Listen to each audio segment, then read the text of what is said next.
Bonjour les amis! Aujourd'hui encore, je suis venue vous voir avec une nouvelle histoire. Princesse Céleste et le gâteau magique du chef Gaston. Le soleil brillait doucement sur les tours du château rose. Ce matin-là, la princesse Céleste s'était réveillée avec une envie très particulière. Elle ne voulait pas seulement danser ou lire des livres de contes, elle voulait créer quelque chose de délicieux. Elle arrangea sa longue chevelure verte, mit sa robe rouge préférée ornée de petits cœurs, et se dirigea vers le sous-sol du château, là où se trouvait la grande cuisine royale. Bonjour, chef Gaston Conseil. En poussant les lourdes portes en bois, une délicieuse odeur de pain chaud et de vanille vint chatouiller son nez.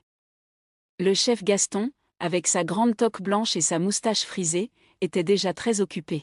« Bonjour chef Gaston », s'écria Céleste. « Est-ce que je peux devenir votre apprenti aujourd'hui ?» Le vieux chef rit de bon cœur. « Bien sûr, votre Altesse. Mais attention, la cuisine est un endroit sérieux et un peu salissant. » Sur la grande table en bois, Gaston prépara tout ce dont ils avaient besoin, des œufs frais du poulailler royal, une bouteille de lait crémeux, et un grand sac de farine blanche.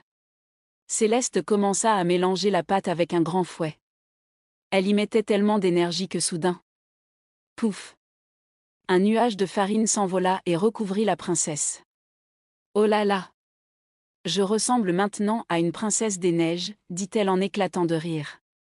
Gaston ne put s'empêcher de rire lui aussi en voyant le petit nez de la princesse tout blanc. Pour rendre le gâteau vraiment spécial, ils ajoutèrent des pommes sucrées et des carottes croquantes du jardin. Céleste remuait la pâte avec amour, en chantonnant une petite mélodie. Une fois le gâteau dans le grand four à bois, une odeur merveilleuse se répandit dans tous les couloirs du château, jusqu'à la chambre du petit prince et de la reine. Tout le monde savait que quelque chose d'extraordinaire se préparait. Quand le gâteau fut prêt, il était doré et parfaitement moelleux. Céleste était fière de son travail.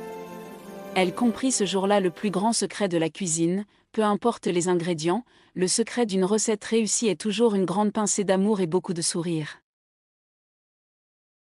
Et voilà les amis, notre aventure se termine pour aujourd'hui. À très bientôt pour une nouvelle histoire magique sur La Fée du Coucou.